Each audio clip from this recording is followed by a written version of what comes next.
everyone! So for today's video I am going to be doing my January wrap-up. So last year I think I said that I was going to do more statistic kind of things in my monthly wrap-ups, but that never actually ended up happening. But this year I actually am going to try and do more statistics at the beginning of my wrap-up videos. This year I actually have something to track the statistics for me instead of me doing it myself, which is probably why it didn't happen last year. So starting off with that, I read 5 books in January, which is not as much as I'd have liked to have read, but January just wasn't a very good reading month in general. Out of the 5 books that I read, all of them were standalones, which I was kind of shocked about because I feel like I read a lot of series. 2 of them were horror, 2 of them were mystery, and then 1 of them was historical fiction. 2 of them were 3 stars, 2 of them were 3.5 stars, and then I had 1 4-star read, but it was more like a 3.75, so it was a very, very, very mediocre reading month. Not very happy about it. Of the 5 books that I read, 3 of them I owned and then 2 of them I had gotten from the library. All 5 of them I read as physical copies. 3 of them were of the adult genre and then 2 of them were YA, which I also thought was kind of interesting because I feel like I usually read more YA, but this year I think I'm kind of branching out of that and reading a lot more adult. So let's just get started with the books and what I thought of them. The first one that I read was one that I had gotten from the library and I had to return it, and that is Bird Box by Josh Malerman, I think is what it is. Bird Box is like a really big book on BookTube a while back, and then it kind of blew up again because Netflix turned it into a film, which I ended up wanting to watch the film, so I figured I should probably read the book first. So I read the book, then I watched the movie, and I didn't particularly care for either of them. If you don't know what Bird Box is about, basically it takes place, it's kind of, I want to say it's like apocalyptic kind of story where basically there are these monsters running around, and if people see them they go crazy and they kill themselves, and so everyone now has to like wear blindfolds when they go outside because if they see this monster that's basically the end of them. So in this book we follow a woman who has 2 kids and she thinks she knows this place where she'll be safe, so she has to take them on a river and they all have to try to make their way down there with their eyes closed. So yeah, it sounded like a really cool story and a really cool movie, but I just am someone that I need all of the answers in the end, and there were just too many open-ended things at the end of both the book and the movie, and that just bothered me a lot. I also did not particularly care for any of the characters, especially the main woman. I don't want to like spoil anything, but I had a lot of issues with the way that she treated her kids, and I think they did it a lot better in the film, but in the book it bothered me a lot. And so yeah, overall I gave it, I think, a 3-star rating because the whole idea of it I do think is really interesting. I just don't think it was maybe executed as well as I wanted it to be.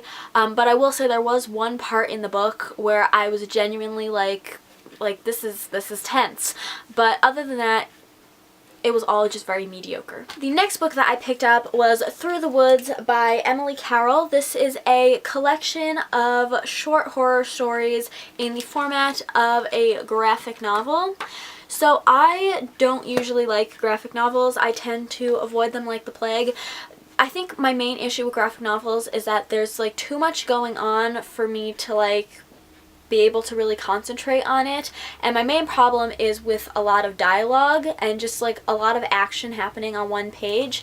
But this book I actually ended up giving it 4 stars because it was very like not simple. I don't want to like not give it its full credit because it was very good. It was just like there's not a ton happening on each page, and there also isn't a whole lot of dialogue that you have to try and follow because each one usually just has one narrator and there will be like one random like bubble of dialogue every so often. So it made it really like easy to follow and everything like that.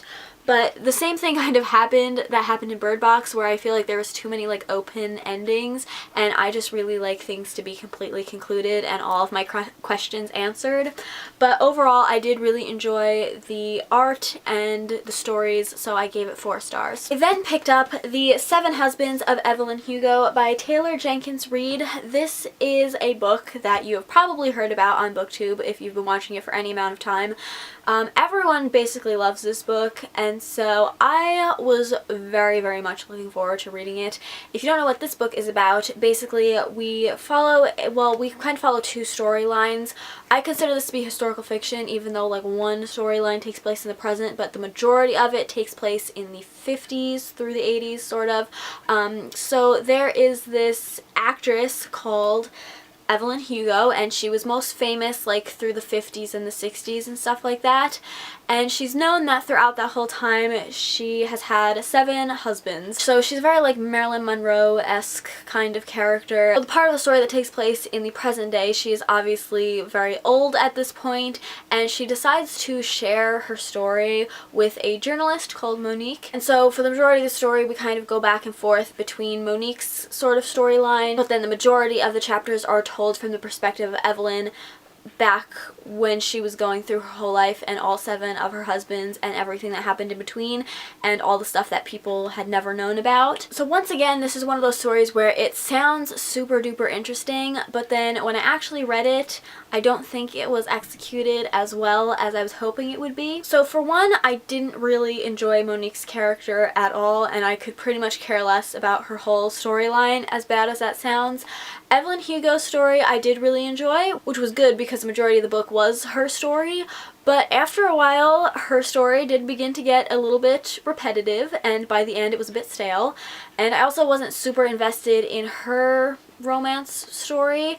I think a lot of the things that everyone did in this book were very dumb decisions that if like there was more just like communication, it wouldn't have been so bad. Writing, however, in this book was definitely like a 5 out of 5. The writing was super engaging and interesting, so I ended up giving this 3.5 stars, I believe. So yeah, overall I did enjoy it. I enjoyed Evelyn's story a lot, but it did get a bit repetitive. Also the twist at the end, I kind of saw coming, and also it just wasn't that shocking for me, so yeah. Next book I read was We Were Liars by E. Lockhart. This is a book that I'd heard about on BookTube for a while, but I had never really known what the actual story was about. I kind of went into this book blind, and I would definitely recommend you doing that as well. I will say that it is like a YA mystery, maybe a kind of a thriller a little bit, but mostly mystery. I also gave this book a 3.5 star rating, and I don't really know how to explain my thoughts for this book. It's pretty short, and for like a good chunk of this book I was just kind of bored. Like, we were mostly just following this girl's life with her family and friends. They all like go to this island where their like grandfather lives, and that's like where they've always like spent their summers. And we're just kind of following this girl's life, and it takes place over like many years. And so at first I was like, this is it's a bit boring. I don't really like following people's lives. But then it's the ending where it kind of all like comes together and you realize what's been like happening this whole time. And that part I thought was very good. The ending part alone would have been like a 4.5 star rating, but because for a good chunk of the story I was pretty bored, I gave it 3.5. For a good portion of the book, I didn't really care for any of the characters at all either, and we all know I'm a very like character-driven reader, so that was a bit of an issue for me. As for like the writing in this book, I was doing a vlog as I was reading this, and multiple times in the vlog I was like, I couldn't tell you if I like this writing or if I don't like it, and I still couldn't tell you that. The only way I can describe this writing is just being like very straightforward, to the point. Just like, we did this, and then so and so said that, and then we went over here, and it's just like, it was just very like that. Yeah, I still don't know if I liked it or not. I feel like it did really kind of add to the story and the atmosphere of it in the end, but then at the same time I was just like, this is very blunt, so I don't know how I felt about the writing, if I liked it or not. I will say that the ending of the story very much stuck with me, and I'm considering raising my rating from a 3.5 to a 4, but I can't decide. And then the final book that I read in January was Big Little Lies by Leanne Moriarty. This is a adult, I've heard people call it a thriller, but ever since reading it, I would consider it to be contemporary with a bit of mystery to it. So basically in this book we follow these three moms, and they all meet when their kids go to the same kindergarten class, so they all meet on like the orientation day and they become friends, and then we're just kind of following their lives. At the beginning of this story we find out that a parent has been murdered by another parent at a like trivia game night at the school. So we know that this has happened, but we don't know who's done it or who was killed. And so we're just kind of following these three women's lives leading up to that night. As I said with the other book, I'm not a huge fan of following people's lives. Like, I get that it's all supposed to like add up to this one big thing at the end, which is basically the same thing that happened in here, but I just don't enjoy that format. So this was another book that I think I gave either 3 or 3.5 rating, I honestly can't remember. But I think one of the reasons that I didn't like this book as much was because I thought it was going to be a thriller, and just personally for me, I don't feel like it was at all. Even the like big finale ending where it was like a big reveal, I didn't particularly find it to be that thrilling. It was just kind of like, well, alright. And also the characters definitely had a bit of, it took some time to get used to them. I didn't really like any of them at first, but then at the end I did find myself kind of caring about their characters. Madeline was definitely my favorite character, and like her dynamic with her husband and her kids, I thought, and her ex-husband and his new wife, I thought was quite funny.